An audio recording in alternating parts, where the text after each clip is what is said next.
थानवी रहमतुल्लाह अलैह ने घर के 3 हिस्से लिखे हैं, 3 दर्जे लिखे हैं कि घर कैसा होना चाहिए। तो थानवी ने इसके 3 दर्जात लिखे हैं। पहला घर वो होता है जो रिहाइश के काबिल हो, एक ऐसा घर जिसे ना पलस्तर है और ना ही उसके ऊपर कोई पक्की छत डली हुई है, वो रहने के काबिल है, उसके अंदर इंसान रह सकता है। तो ये एक दर्जा है, वो उसे पेंट नहीं हुआ हुआ, वो प्लस्तर नहीं हुआ हुआ, और वो उसके अंदर जो है बहुत ज़्यादा टाइलें नहीं लगी हुई, फर्श उसके कोई इतने मजबूत नहीं, ठीक है। तो ये एक रिहाइश के काबिल है, ठीक है। इसको रहने के काबिल कहा जाता है कि इसके अंदर ज़िंदगी गुजारी जा सकती है। पहले घर का दर्जा वो है जो रिहाइश के काबिल हो। दूसरा घर कौन सा है?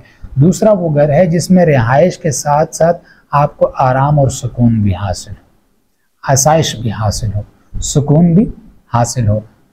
जिस घर के अंदर आप जाएं तो अच्छी और ख़ूबसूरत नींद आ जाए। मिसाल के तौर पर अब आपने घर को प्लस्तर कर लिया, अब ये है कि गंदगी उससे कम हो जाती है। छत के ऊपर ये चादरें जो टीन की डाली जाती हैं, इसकी जगह पक्की छत डाल ली, तो ये आसाइश है कि इंसान को खूबसूरत अच्छी नींद आ जाती है। क्योंकि टीन की छत हो या चादरों की छत हो तो जब बारिश होती है तो उसमें शोर होता है, उसमें नींद नहीं आती इंसान को। तो ये जब पक्की छत हो जाती है तो ये रिहाइश के काबिल भी है, अब इसके अंदर आसाइश भी आ गई है, सुकून भी आ गया है।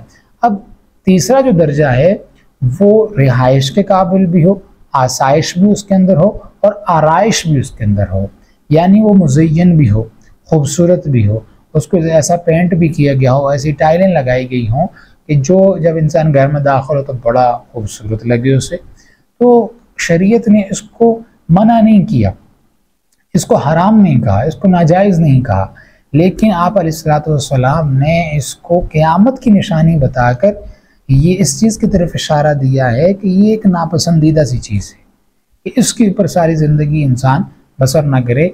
लेकिन अगर किसी शख्स को अल्लाह ताला ने इतनी मालो दौलत दी कि उसने ऐसा घर बना लिया जो रिहाइश के काबिल भी है, जिसमें आसाइश भी है, जिसमें आराइश भी है, तो जब वो इस घर के अंदर दाखिल हो तो अल्लाह ताला का शुक्र अदा करे। ये रब ताला की अता है। हम दूसरों पर फ़ख्र करने लगते हैं, मेरा घर इतना खूबसूरत है, फ़लाँ का घर ऐसा नहीं है, फ़लाँ का घर ऐसा नहीं है, फ़लाँ का। हमें दूसरों पर तकब्बर नहीं करना, फ़ख्र नहीं करना, बल्कि इसे अपने रब की अता समझकर कबूल करना है, इस पर अल्लाह ताला का शुक्र अदा करना है। इसलिए कि जब इंसान शुक्र अदा करता है तो अल्लाह ताला नेमतों में इजाफ़ा कर देते हैं। जहाँ पर इंसान अपने घर को खूबसूरत बनाए, उसके लिए मेहनत करे, तो ये भी देखे, ये इस चीज़ पर भी गौर करे कि उसके ख़ानदान के अंदर आया कि ऐसे लोग भी हैं जिनके पास ऐसा घर भी नहीं जो रिहाइश के काबिल हो, और आप आराइश वाले घर में रह रहे हैं।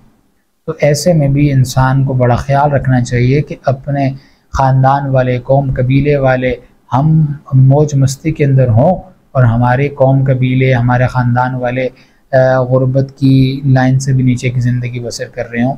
तो ऐसा नहीं होना चाहिए। अल्लाह ताला हमें ऐसे घरों के अंदर रखे जो अल्लाह ताला की याद से मुज़य्यन हो, जो ज़िक्रुल्लाह से मुज़य्यन हो, जो कुरान की तिलावत से मुज़य्यन हो, जो तहज्जुद की नमाज़ों से मुज़य्यन हो। ऐसे घरों के अंदर अल्लाह ताला की तरफ से सकीना बरसती है, फ़रिश्ते आते हैं, बरकतें होती हैं, मोहब्बतें होती हैं, और शैतान के शर से पाक होता है, लोगों के शरों से पाक होता है, हसद से पाक होता है। अल्लाह ताला हमें अमल करने की तौफ़ीक़ अता